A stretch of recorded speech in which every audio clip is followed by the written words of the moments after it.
Welcome to The Sample, a quick discussion of auditing concepts and terms that will help you do your work. Conducting an audit in accordance with auditing standards is no small feat, and I want to support you. We'll be referring to the GAO, IIA, and AICPA literature to bolster our conversations. Let's get started.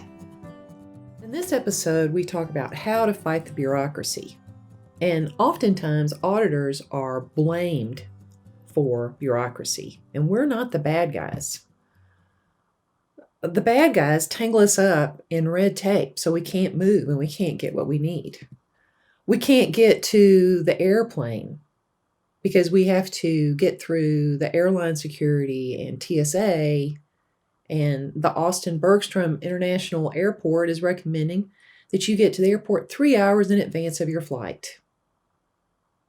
That's really fun when you have a 6 a.m. flight, right? Or maybe you want to hire somebody, add someone to your team.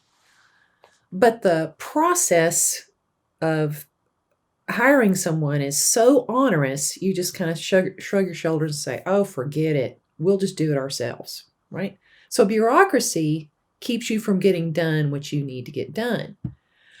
What's weird is auditors get blamed for it, and I think we kind of get tricked into building bureaucracy, and I want to talk about that.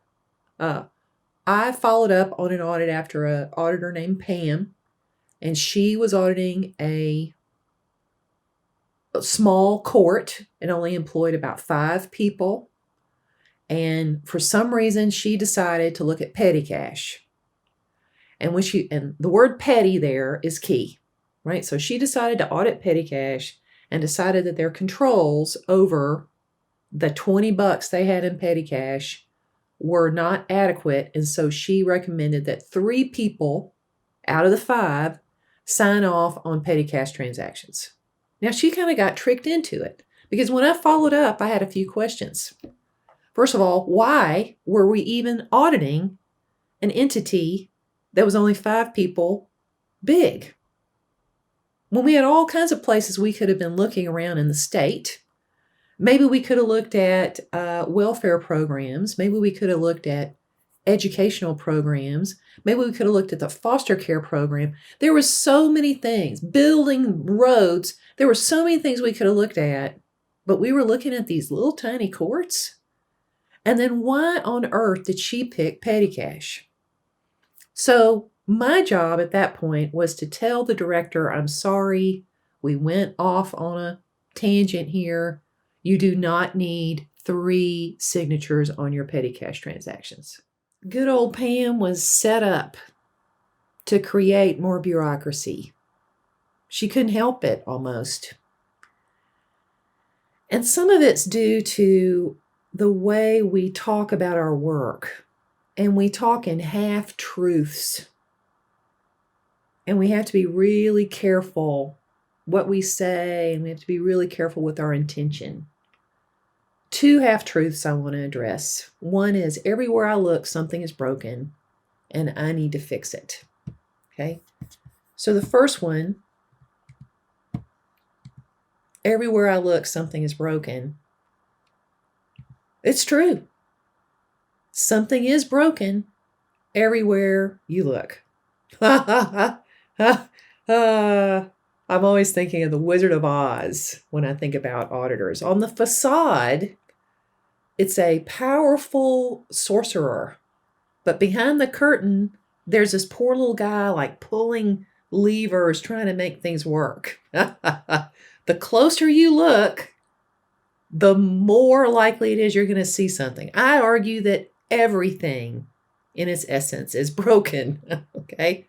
But the problem is we've got to be careful in what we're looking at.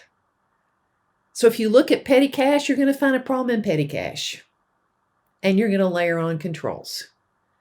Should you be looking at petty cash? No. Should you be looking at the safety of bridges? Yes. Should you be looking at office supplies? No. Right? So you've got to focus, and the way you focus is you do a risk assessment, choose something interesting to look at, I don't think Pam did that, or she would not have looked at petty cash, right? And then you stay within scope.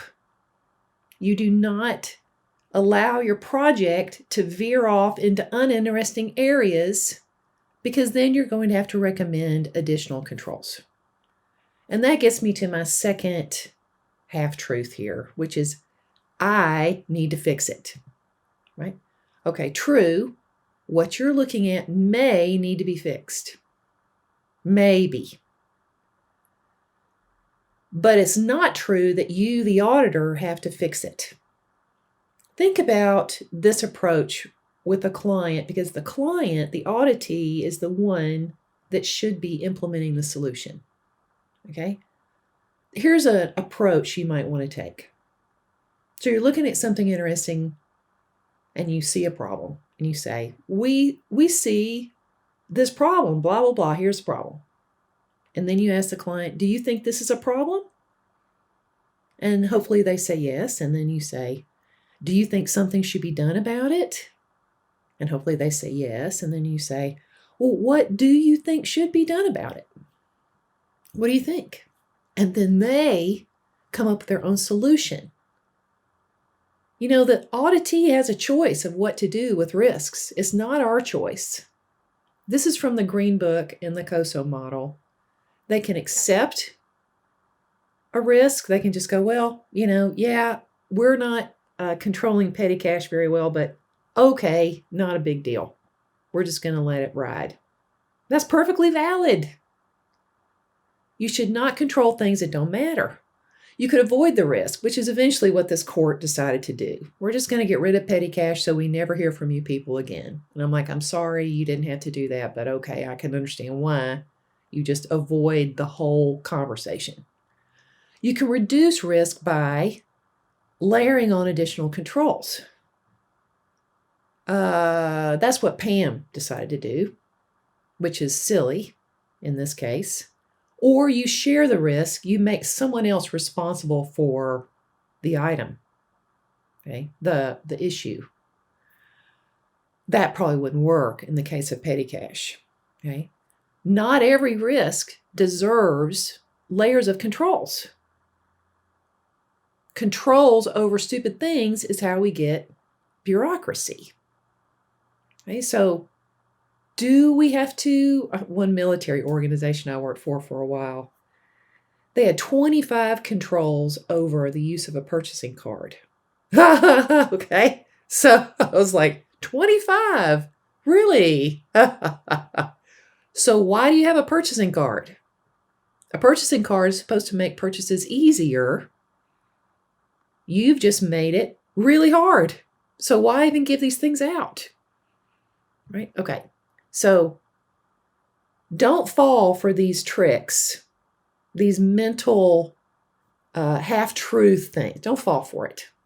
Look at only important stuff. Let the client resolve their own problems and allow them to say, you know what, I don't even think this deserves controls. And then you go, yeah, you're right. It really doesn't deserve additional controls. Another thing I want to ask you to do, though, is to approach your work holistically and not in silos, which means that you're only concerned about your little world and your little area, your issue, okay? You have to think about what the end user's experience is like.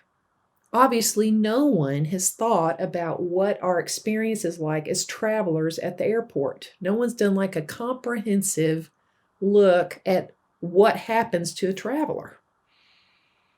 So you have a superpower as an auditor. You know how to work with processes. You've probably studied Lean Six Sigma, TQM, re-engineering techniques. There's all kinds of names for it, but essentially you take a holistic view of a system and then you eliminate the bureaucracy and the wasteful steps and the frustrating parts with the end user in mind or the end product in mind, right? So think of your work holistically. That way you can be a hero. You can free people up from the bureaucracy and allow them to do what they need to do. Would you like to learn a little bit more about this topic and earn some CPE at the same time?